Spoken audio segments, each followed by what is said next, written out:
Sometimes prayer is very painful. నీ ఇష్టం ఒకటి, నీ ఇష్టము దేవుని చిత్తానికి వ్యతిరేకము అని నీకు అర్థమైనప్పుడు నీ చిత్తమే ప్రభువా అని చేయడం చాలా కష్టమైన ప్రార్థన అండి.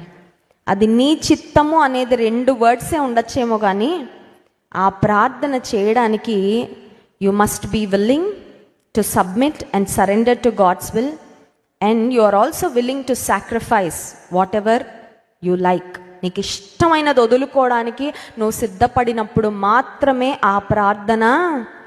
ఈ ప్రార్థన చాలా శ్రేష్టమైన ప్రార్థన.